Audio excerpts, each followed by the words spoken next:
قرآن میگه ملائک قبض روح میکنه برش میگه فیما کنتم، کجا بوده؟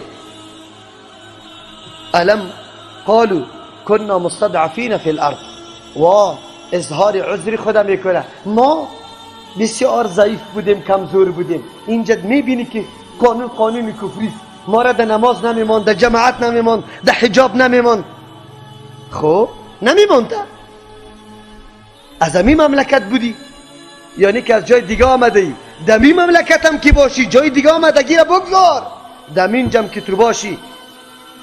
ملائک برش میگه واخو میگه که مستضعفین فی الارض قالوا الم تکن ارض الله واسعه، آیا سرزمین الله فراخ نبود فتهاجروا فیها، که شما هجرت میکردی در روی زمین، یک جایی را مشخص میکردی، انتخاب میکردی که در اونجا احکام الله را آزادانه عمل میکردی، دست زیر سایه اسلام تو زندگی میکردی؟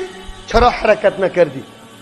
چرا میتور باقی ماندی که اسلام توهین میشد، تحقیر میشد، استهزا میشد، او تو هنوزم نشستی؟ این در صورتی که امونجا ولو که امونجا اسلام آورده باشی، بعد از اینکه حالت احکام اسلام عملی کرده نمیتونی، تو باید هجرت بکنی. اگر نکردی برش گفته میشه فاولئک مأواهم جهنم، این مردمایی که اونمونجا نشسته توهین و تحقیر آیات الله میشه، احکام اسلام به وجه درست عملی کرده نمیتونه، این مردمایی که حرکت نمیکنه، در سرزمینی نمیره که در اونجا احکام اسلام آزادانه و مستقل عملی بکنه، الله میگه فاولئک، این مردما مأواهم جهنم، جایگاهشان جهنم است، و ساعت مصیرا، خیلی بد است این جای بازگشت جهنم.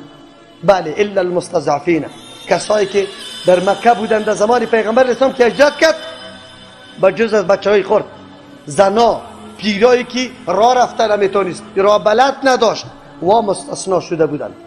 دیگه کسی که هجرت نمیکرد ولو که شو تا صبح تهجد میخوان، ولو که روز تو میگوره روزه میگرفت، دلش سر مسلمان درد میکرد، مسلمان شمرده نمیشد. قرآن میگوید فاولئک مأواهم جهنم. امروز تو از اینجا میخیزی میری در دار کفر، خدا در گیری از او میدی که هر ناز و نخره که میکنی سرما بکو، من خدا بری تو تسلیم کردم. این دیگه شرط و شرایطه که اونجا کدام قانون سرت میپذیره، دستی تسری کدام چیز میمانه، چی تعهد است پیشت میگیره، این جزیات به من معلوم نیسته، هر کس خودش میفهمه که اونجا کدام گپ است. یک حکم اسلام تو را اموجا منکر قوانین اسلام میسازه آنه، در اینجا ادنا حرکت کرده نمیتونی، قسمم به کتاب خودت میده، به قرآن میده یا به الله برات میده. چرا اینطور کار میکنی؟ رسول الله صلی الله علیه و سلم میفرماید انا بریء من کل مسلم، ما بیزار هستم از هر مسلمانی که یقیم بین اظهر المشرکین، که اقامت میگزینه در بین مشرکین، در پیش روی مشرکین،